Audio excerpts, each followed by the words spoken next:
मैं देखती हूँ एक सामने मिडिल बर्थ पे जो एक अंकल है, उनकी इतनी बड़ी गंदी ऐसी ऑरेंज कलर की दाढ़ी है, वो मुझे देखे ही जा रहे हैं। मैं सोते हुए कितनी अटपटी लग रही होंगी, मेरी चुटिया बनी हुई है, चुटिया इधर से उधर हो रही है, मुझे ऐसी कोई सुंदरता नहीं है, बट वो अंकल मुझे देखे जा रहे हैं। तो मैंने क्या किया, मैंने एक अपनी लाइफ में चेंज क्या किया है कि मैं अब 3rd AC से 2nd AC में शिफ्ट हो चुकी हूँ। मैं घर में बताती नहीं थी पापा को कि मैं 2nd AC में आ रही हूँ, बिकॉज उनके हिसाब से वो एक पैसा वेस्ट है। मम्मी भी कुछ बहुत ज़्यादा एग्री करती नहीं है, बट आई लाइक लग्जरी, सो मैं अपने लिए बुक करती थी and I can afford, so why not. But इस बार सीट मिली नहीं और मैंने ये ड्रामे भी करे थे। अभी जो मेरी पिछली वाली वीडियो देखी होगी तुम लोगों ने, अब मुझे 3rd AC में सीट मिली थी, विच आई एम वेरी ग्रेटफुल, क्योंकि मुझे 3rd AC में साइड अपर की सीट मिल गई कन्फर्म, वो भी तेरा वेटिंग के बाद। सो आई वॉज लाइक कि मैं अब तो क्लॉकवाइज आरती करूंगी। तो मैं बहुत खुश थी और फिर पापा मुझे छोड़ने आए और तब तक एकदम आगे पीछे सब लोग खाली थे, तो फिर सीट्स खाली थी एंड आई वाज लाइक यार मैं तो फालतू ही इतना 2nd AC में पैसा खर्च करके जाती हूँ, 3rd AC में वही है, बस ये पर्दे ही तो नहीं है, बाकी सब तो सही लग रहा है। लेकिन फिर कुछ ही मिनटों में 3rd AC ने अपनी औकात दिखा दिया। लोग इतने सारे भर गए उसमें, जो लोगों की सीट्स नहीं भी होती है वो लोग भी आके बैठ जाते हैं, जो लोगों की सीट होती है वो तो बैठेंगे ही, वो कहाँ जाएंगे फिर। तो सब लोगों में वो बन जाता है एक स्लीपर क्लास, जिसमें मेरा होता है बहुत ज़्यादा दिमाग खराब, और ऊपर से साइड पर मेरा हाथ और इधर थोड़ा सा भी 1 इंच 2 इंच आगे हो जाएगा तो सबके सर और सबका हाथ पैर कोई ना कोई मुझे ऐसे टच करके ज़रूर जाता है, क्योंकि उसके बिना तो 3rd AC नहीं है ना। खैर वो इतनी बड़ी प्रॉब्लम नहीं है, मैं थोड़ा एक्सैजरेट कर दिया है। ये 4 मिडिल एज आदमी आके सामने बैठ जाते हैं, घेर लेते हैं अपनी सारी सीट और एकदम पूरा रोशन दान कर देते हैं ट्रेन की, जैसे ट्रेन तो इनके बाप की है। तभी आई was like it's okay I will sleep. यार वो सुबह 6:30 बजे का टाइम है, 6:30 बजे क्या देखना है अंकल आपको बाहर, आप पर्दा भीड़ के सो क्यों नहीं जाते हैं। लेकिन यार दिमाग तो मेरा तब खराब हुआ कि जब मैं मतलब ना दिल्ली पे 11 बजे मेरी आँख खुली है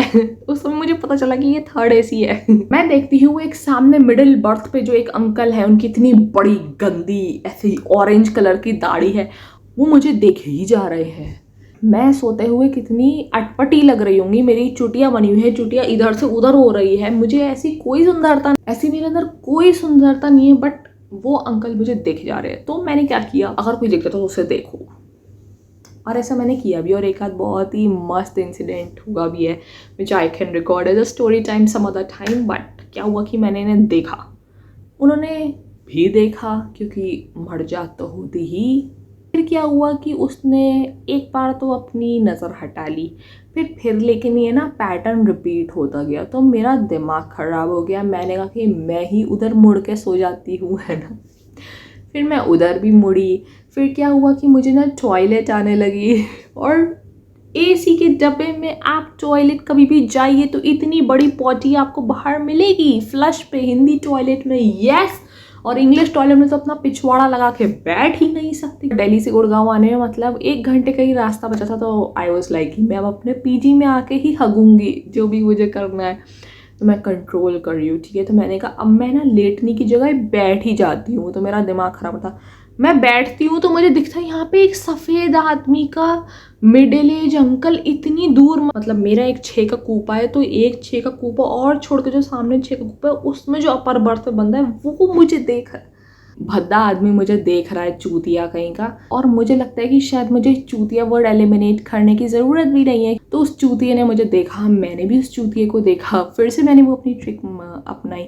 लेकिन पता है यार ये चीज़ ना हर जगह काम नहीं करती है। लाइक कई मर्द इतने लो लेवल होते हैं कि फिर भी वो देखते रहते हैं, और फिर मतलब मैं ही क्रीप आउट हो गई, तो फिर मैंने ही अपनी मतलब नज़र इधर उधर कर ली। But it's again very funny to say it here, but मेरा दिमाग वहाँ पे बहुत ज़्यादा ख़राब हो गया यार। तो फिर मेरे दिमाग में 2-3 थॉट्स आई। एक तो ये कि जैसा मैं पढ़ती हूँ कि जो भी एक्सपीरियंस है तुम ही मैनिफेस्ट करते हो, सो आई वाज लाइक कि आई manifested this. But I was like यार मतलब क्या लाइफ में मतलब अब मेरा यही बचा है कि मतलब मैं हर दिन निकलने से पहले अपनी वाइब्रेशन सही इसलिए करूँ क्योंकि मतलब मैं किसी चीपड़े को अट्रैक्ट ना करूँ।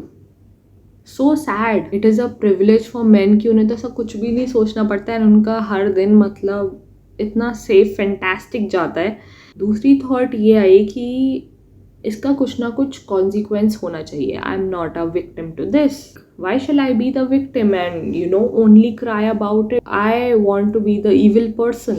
I just recently read कि karma is just thoughts कि आपको किसी चीज़ के लिए गिल्ट होता है and you feel कि इसका कर्मा आएगा.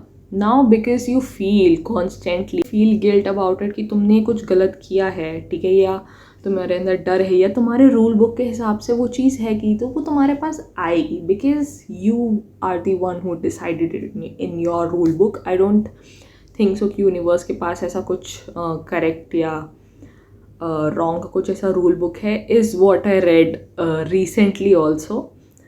सो I kind of believe in that. और सिमिलरली तुम किसी को कुछ गुड करते हो कुछ अच्छा करते हो तो यू फील गुड, ठीक है, तो मतलब सब चीज़ तुम्हारी फीलिंग पे है. Like you feel good so you are gonna attract good, you don't feel good you gonna attract likewise. I was like कि ये एनर्जी इसने मुझे दी है तो बदले में इसके पास भी ये एनर्जी ही जाएगी. It's just a fair thing. I just know कि अगर मैं उसको अगर फील कर लूँगी so it would happen. So I just felt कि इसकी ये पनिशमेंट है कि इसके साथ कुछ बहुत गंदा होगा, इसके साथ कुछ बहुत बुरा होगा, कुछ इसका लॉस होगा या कुछ ऐसा होगा. मतलब मैंने दिल से उसके लिए सोचा बुरा. मैं बैठ भी नहीं पा रही हूँ यार सीट पे, लेट नहीं पा रही, बैठ नहीं पा रही, क्या कहाँ जाए. इंडिया की लड़कियां हैं. Universe is very fair and मेरी जगह बदला लेगा यूनिवर्स. मे बी ये बात सुनने में बहुत ही बचकानियाँ कुछ लगती है लेकिन मैंने ऐसा देखा है कि तुम किसी को बुरा फील कराओ इस लेवल पे गंदा कि उसे विक्टिम जैसा फील होने लग जाए एंड जिसमें वो कुछ कर ना पाए, हेल्पलेसनेस हो. सो वट एवर दैट बंदा और बंदी फील्स ना, that thing happens. I think happens, it's kind of evil.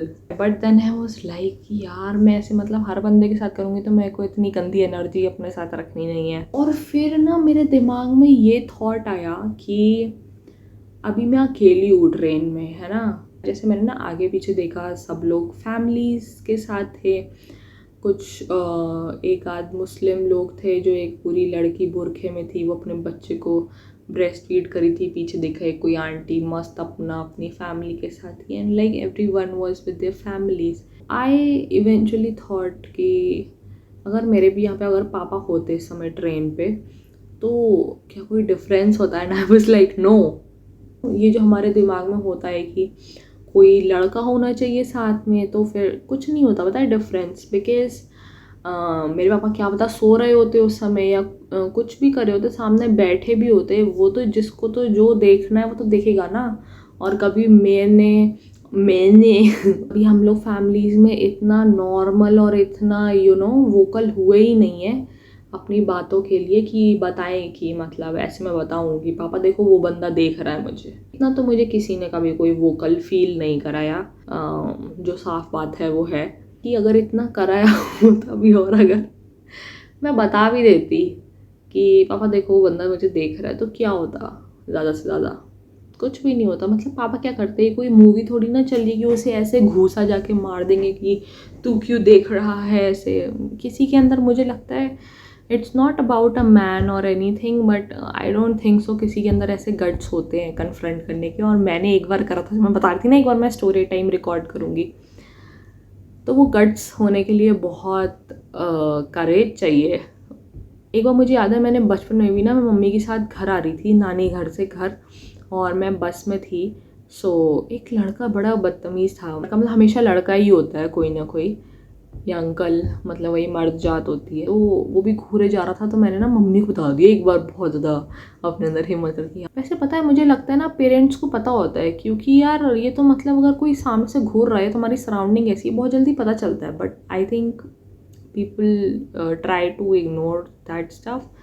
And मतलब मैं अपनी मम्मी को ब्लेम नहीं करूँगी क्योंकि उनकी अपब्रिंगिंग अलग तरीके से हुई है एंड उन्होंने भी मतलब कितनी ऐसी चीज़ों का किया होगा सामना टेंस वर्ड. बट या मुझे लगता है कि उनको कभी खुद घर में इतना, उनके घर में इतना इमोशनल सपोर्ट नहीं मिला होगा इन सब चीज़ों में। और प्लस यार हम लोग इंस्टा पे देख के इतना ज़्यादा अपने आप को मॉडर्नाइज कर लेते हैं, वो हमारे मम्मी पापा के पास ऑप्शन भी नहीं था।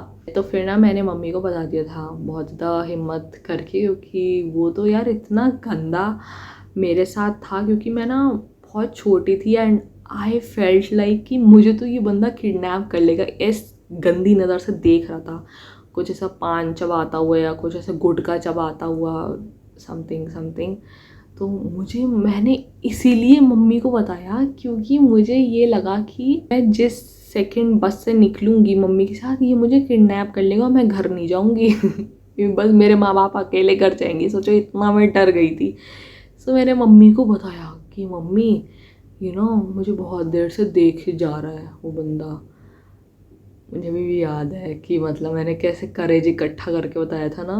तो फिर मम्मी ने बोला कि कोई बात नहीं, तुम चिंता मत करो, कुछ नहीं होगा, वो लोग बस ऐसे ही देखते हैं।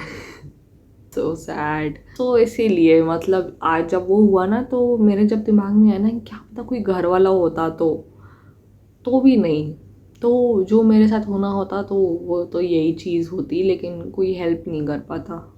Okay bye.